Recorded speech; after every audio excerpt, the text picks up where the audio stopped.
Hey guys, all two of you that probably watch these videos. Hi. Um, Today, what shall we talk about? Definitely watch, that video, Why Blue is Rare. It's very interesting. Highly suggest, recommend, whatever. Yep. But today I started my day as I always do, and before I clocked into work, I was researching just like why you get that lump in your throat, that feeling, because that happened to me the other day. And like I say, it's like when I'm really stuck in my feelings and feeling things like deeply, that I get those lumps in my throat. Never really happen often, but yeah. So I looked it up, and it's the globus sensation or something like that. And I've looked it up in the past, but I never really paid attention to the sensation coming from the part of your brain called the insular cortex. It's a hidden part of the brain. It's not like, visible, I guess. It's like deep in there somewhere. I'm not a neuroscientist. I did take a neuropsych class in college, though very little of it was retained. I did take like a cognitive processing class as well, psych of learning. So I know some stuff, but yeah, Trina Kershaw was my favorite professor. I took 3 classes with her, but yeah. So back to insular cortex. So I kind of found it interesting that it has the word insular in it, because that's how I've been feeling lately, is insular. Just kind of, I don't know the actual definition of insular. I'd have to look it up. Wish I had a dictionary in front of me. Yep, Big Webster's one. But insular is basically like when you feel very, like the word describes, insular. So you're very much retreating inward, reflecting, or what have you. Yeah. So the insular cortex is responsible for a lot of the sensations, such as like regulating emotions. That's not really a sensation, but mindfulness,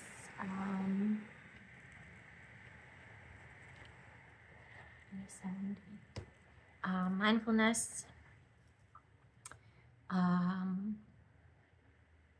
intuition. So just like your, gut feelings, kind of.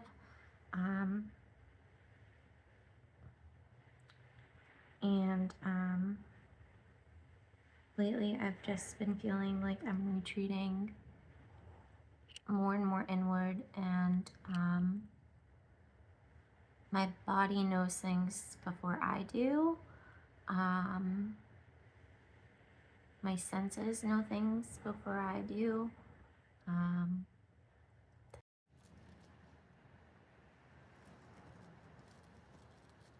Greetings. Happy Friday. to all 2 of you who probably watch these videos. That's fine. I'm okay with that. You don't have to watch them. I enjoy making them. But I'm writing today to talk about something that came into my mind after researching this morning about why you get that globus sensation, that lump in your throat. And I stumbled upon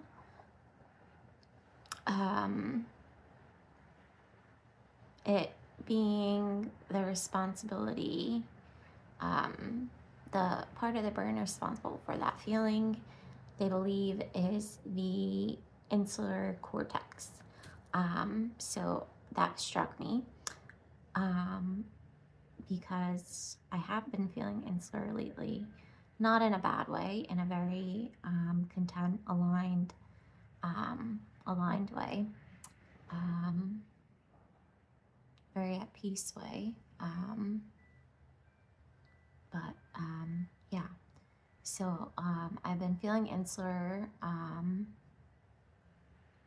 lately, and it's not exactly like a loneliness. It's more like a pull inward, and like a retreat into myself, almost like a recalibration,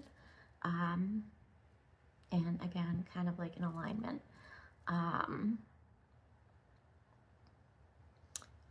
So back to the insular cortex. The insular cortex is where we process the things we don't always have the words for. So like intuition, sensations like that globus feeling, globus, whatever it is, gut feelings, the feeling of something being off before we can explain it. It's where we register pain, both physical and emotional pain. And I think mine has been in a bit of overdrive, pain-wise. But the funny thing about pain is that it demands to be felt. You can't really escape pain. Nobody is, exempt from experiencing emotional pain. And sometimes when you're in emotional pain, you can actually feel it in your body. Hence the lump in my throat. It wasn't very pleasant.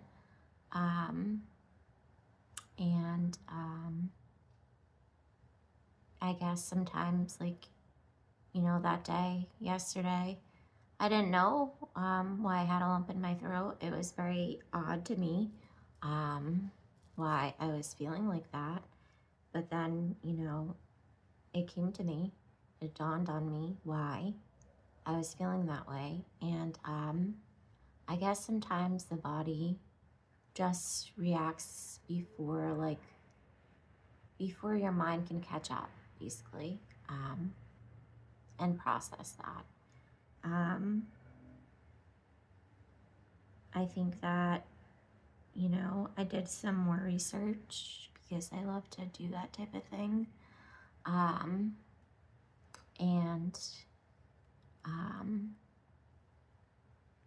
The insular cortex, like I said, can basically account for those sensations and feelings that we don't always have the words for. That like intuitive knowing something to fruition or something.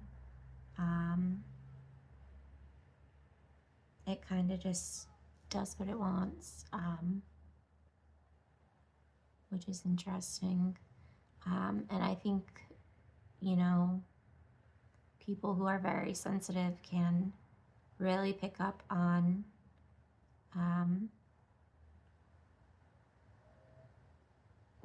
energies and stuff.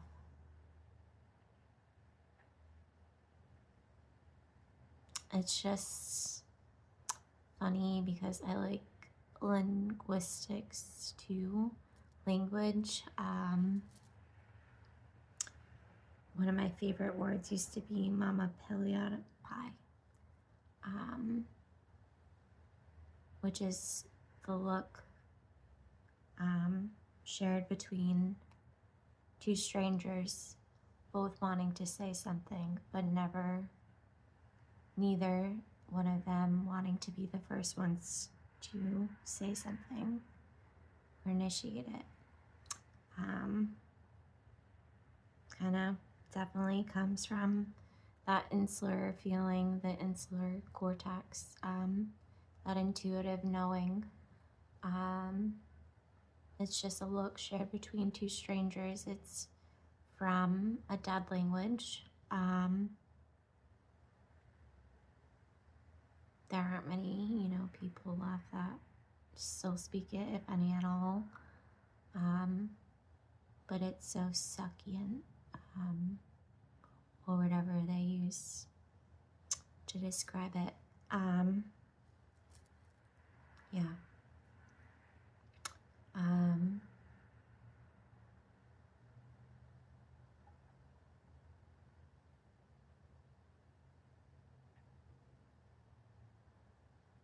If you stripped away language,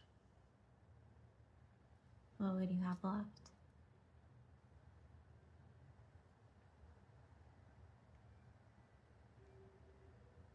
I mean, yeah, sure, there have been, I'm sure at one point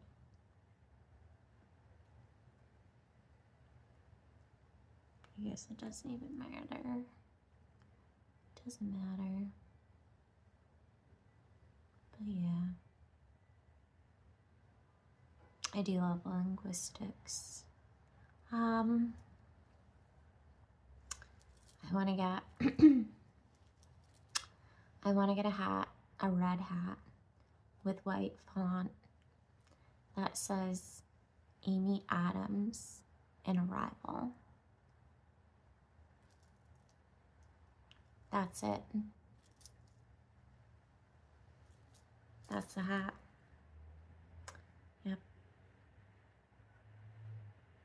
If you haven't seen that movie, definitely check it out.